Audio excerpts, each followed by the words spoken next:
of removing the popcorn ceilings, there are a few things that you need to consider. The first one is to cover all your areas. This house is very big, beautiful, gigantic thing, and they have these popcorn ceilings that they were tired of because I guess the big contractors were, trying to figure the bottom line, and they just did that, which is not good.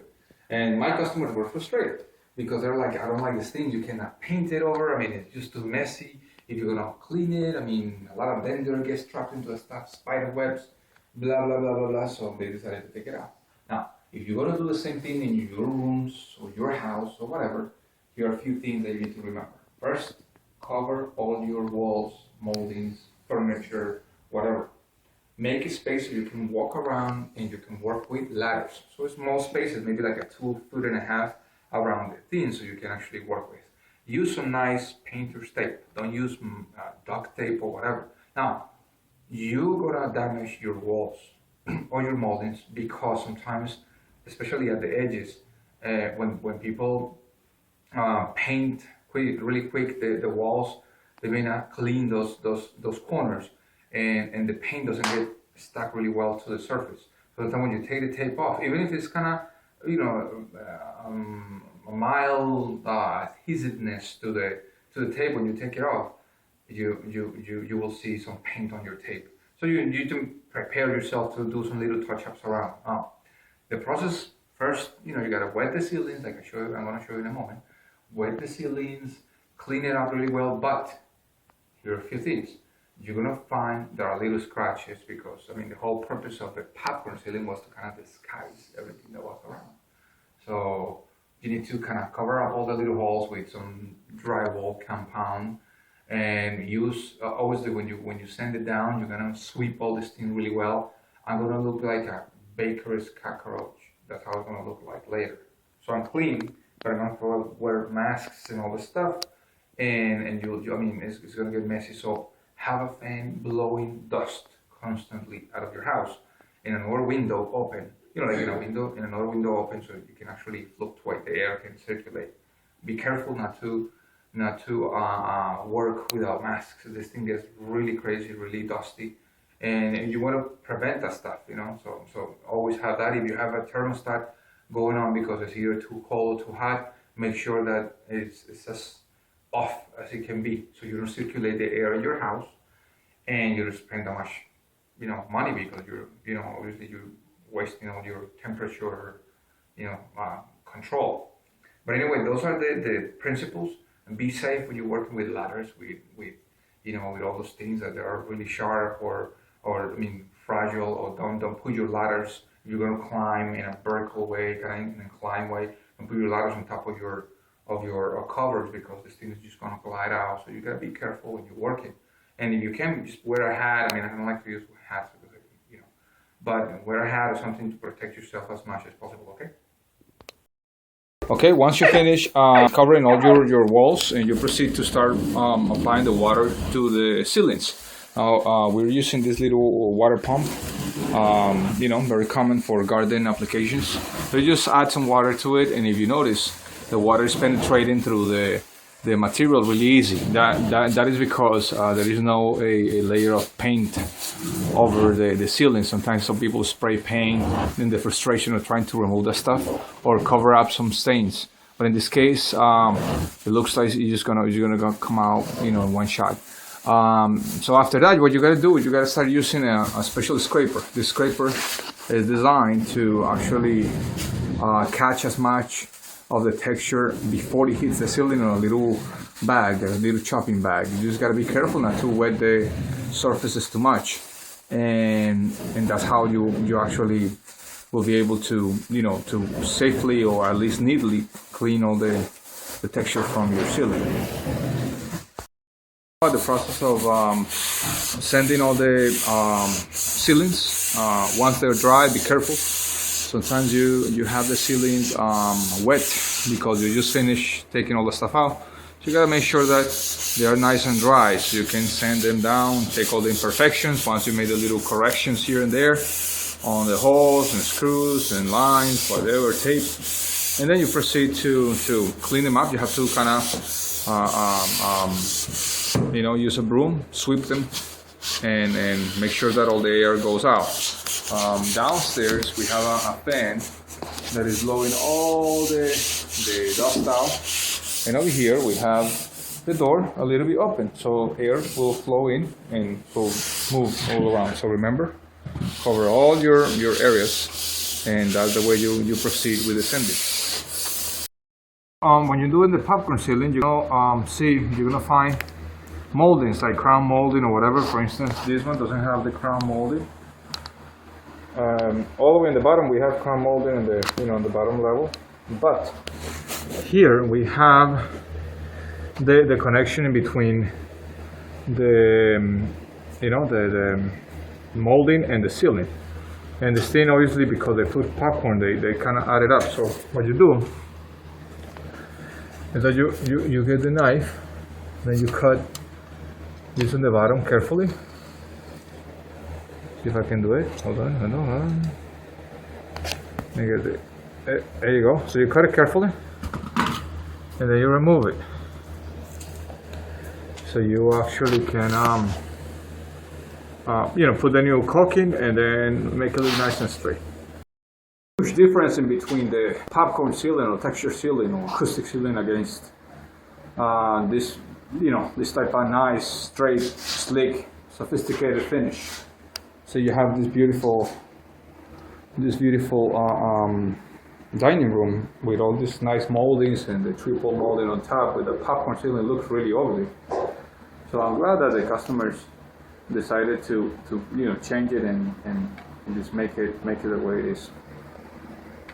Now you gotta just clean up, take all the plastics down, clean the floors up, move all the stuff, use nice trash bags, get rid of all that, and project is done.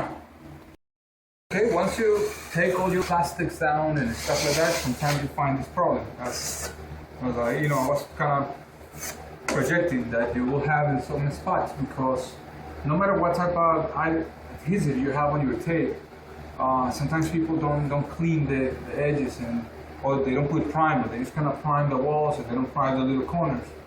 And when you're gonna paint, when you paint, there's dust on those corners and stuff like that. There's no preparation, so the paint is not as good, as sticky as in your areas.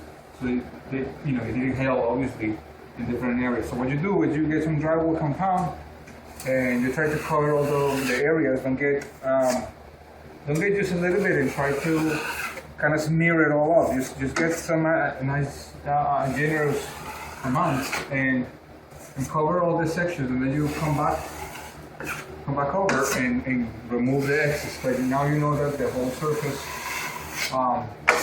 is covered. And then you can move on through the perimeter of the areas that are damaged. Later on, you come back, do a little bit of sanding, cover it back again. So don't remove all your covering, especially in the furniture. Just cover the little areas that will need to be protected, and then you move on and put a little bit of primer or paint that comes with primer, then paint it back again. I mean, it's tedious, but you gotta do it. No, I'm just kidding. Okay, I finished sanding all this thing down, and I have that fan blowing, so the air goes away from here and kind of just away from the house. Keep a window or a door open so the air will flow.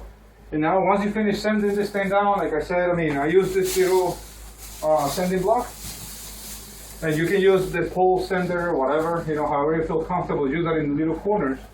You need to go kind of nicer and just be meticulous with the work, okay? I'm still using the mask. We're still all using the masks because obviously, it's a lot of dust. And what you gotta do is that once you finish sanding, you gotta sweep all the ceilings, so the air will flow away. And the reason is that sometimes when you're gonna put primer, the primer will some sort of will get attached to a film or dust. And later on, this thing will peel off. So it's good to give it a good sanding. I just demonstrated a little bit how it is. Sweep it really well towards your fan so the air will take that away. Then proceed with your primer. and then the paint, you know, so primer, let it dry, and then the paint, okay? This is probably the last part of the project, although we're working in the entire house, as I showed you a moment ago. The final thing, which is painting, primering, and then painting the ceiling, is something that you may know how to do. Few tips that I can give you is that using a nice reflection, you know, reflector light, fluorescent light, whatever, you know, just kind of check around, lift it up, move around. Sometimes you find those kind of clear spots that are missing a little bit of paint, or that maybe, you know, you didn't see the scratch or whatever. You can repair it and just be patient with that stuff.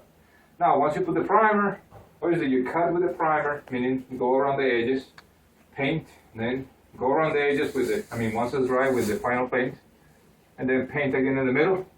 Do it maybe twice. You know, sometimes it's fading away. You know, the paint is too thin, so you will notice it right away. You know, when the sun comes next day or whatever, and then you already took everything out. So might as well just give it another shot, maybe a little lighter coat. Make sure that you're not overlap too much. You don't have these big paint veins, so that's why when you lift your light up, you're able to see all these things. You know, it's good to correct them. If you lose the little spot, just get a piece of tape and tape it so you know where it is. Because sometimes, just like in this project, I have a big bonus room, and you're really wondering what was that little scratch that I just saw, and you're looking, and it takes a certain angle of light that you see it. But believe me, every time you finish something, for some magical way, you know, reason, they show up. Once you finish and everything is clean and you're clean, they show up, and then you have to go like, oh, okay. So just go back over and over with different angles, whatever, and that's good. Always keep this thing going on. I turn it off because obviously we're making a video, but keep it going while you're clean. Get a nice powerful vacuum everything up, whatever, and then put your light fixture, your air conditioning registers, and all the stuff. Always keep these masks on. I mean, I know they're a little painful, especially here. But it's the best way to secure your health. 15 minutes without this, even if you feel like, oh, I mean, there's dust everywhere, you know? So even if you feel like, yeah, I just finished, there's still, you know, a lot of dust, if you don't want to get sick anyway. But please subscribe to my video, my channel. I have plenty of cool, interesting stuff that can help you out. I mean, comment if you have more knowledge than what I have. I mean, honestly, I will take any recommendations. It's always good. I mean, I'm not the first one and I'm not the last one to do all these ceilings. You know, I'm not the best in the world. I'm just sharing a little bit of what I know. So please comment if you like it. Just click like and share it. That will encourage me to do more videos. Okay? Thank you. Thank you so much. Bye-bye.